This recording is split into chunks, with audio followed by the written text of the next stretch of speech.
All right, what's up? It's time for another video. So this one came up as an issue pretty recently. My '04 Grand Cherokee recently threw a code in the transmission having overheat symptoms.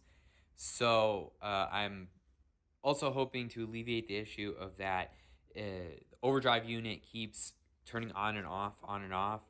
I believe the core issue really comes down to the fact that it has 35s on it, but I never actually re-geared it. So whenever you're taking up to highway speeds, it likes to downshift a lot and upshift depending on if you're on a hill or not. So I think that just introduced a bunch of heat inside the transmission. So the real fix is supposed to be actually re-gearing the car. But for today, we're going to be installing a transmission cooler in the front. So while mine does have the auxiliary cooler that comes with the towing package on this vehicle, it goes through the condenser for my specific year, and my condenser is very damaged from the engine recently being rebuilt, and as well, I don't think there's any Freon in the system at all. So I don't even know how efficient this thing's actually ever been running for the trans cooler. So we're going to be swapping it out for its own dedicated auxiliary cooler. This was about 50 bucks on Amazon. It came with the cooler, fittings, the zip ties that go through your radiator. Additionally, I have a auxiliary fan I'm going to wire in too, so that way I can push a button, just automatically put a bunch of fresh cool air across the aux cooler, and some just other miscellaneous things needed for this job. So hopefully I can get this done on my lunch break.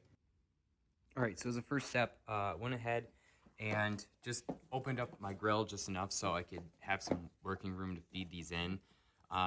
So ran some 3/8 fuel line through the upper panel, and then ran it down to go underneath the skid plate, where then it can actually make the connection to the trans fluid lines back there. All right, and so then I went ahead and connected the lines directly to the trans cooler now. I use these worm gear clamps, but they're slightly different than conventional ones. If you feel like getting something a little better than your cheaper ones you can find at any parts store, I'll have these linked in the description, but these actually apply the torque pretty evenly across it, so you're not actually pinching down whatever you're trying to connect as a connection. So recommend getting those. Makes the job a lot better. All right, so what I'm going to attempt to do now is actually take the fan and run this with the zip ties, installing it into the front of my radiator. I'm sure this is probably going to be quite a handful in order for me to attempt this, but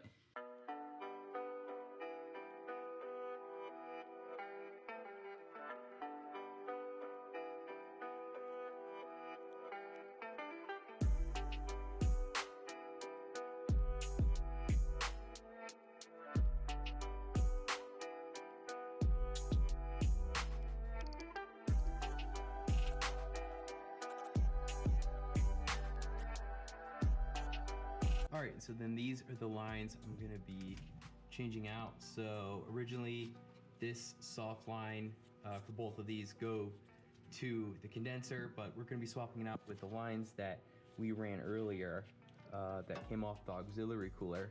So once we do that, then the flow of it should go through the aux cooler and hopefully have more performance.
All right, so I finally got the whole thing buttoned up. So you can maybe see it through my grill. Aux cooler's back there, push fan, electrics in the front. I already have that wired, so now I had a push of a button. I can just turn on the push switch if I'm just sitting in traffic or if I'm towing something on the highway. I can just have that constant extra flow of air going across. So now I'm just at the point where I'm gonna let the vehicle sit in neutral for probably about 5 minutes or so. So that way it can get some of the trans fluid through the aux cooler and return back. And obviously check for any kind of leaks. Don't see any as of right now, but we'll see. All right, so with the vehicle running, there's no leaks being introduced with the aux cooler installed. The only little bit of remnant is just from when I initially was trying to change over those lines. Other car stayed here for 5 minutes in neutral. Hopefully can work out any kind of air that gets stuck in the system. At least that's what the owner's or the operator's manual says to do. So next up probably is me and just introducing a clip of me driving around the car, and with my OBD tool I should be able to have an output of whatever the current temp is in the transmission, so we can see what the new temperature is going to look like. This is a quick voiceover over what's going on with the temperature sensor. So I was getting data logging from the sensor output from an OBD2 reader. I'll go further into that into the video of what exactly I used. But as you can see, as the temperatures slowly climb, the highest temperature I ever actually got was right around 166 degrees, which is pretty efficient. All right, I'm in the Jeep. This is post after the auxiliary cooler's been installed for the transmission. I'm going to be using this Top Dawn OBE2 reader. Originally got it just because I was looking for something that I could use as a bi-directional OBD2 reader. So this actually allows me to also activate like a solenoid or check sensors by actually sending a certain voltage to them. So it makes troubleshooting a lot easier and a lot of things. So this actually gives you live data of your temperature sensor in your transmission. So I'm just going to use that as my metric. Sadly, I never caught whatever the data was prior to the auxiliary cooler. But I do know for at least my vehicle, the operating temperature is in the range of 180 Fahrenheit to 200.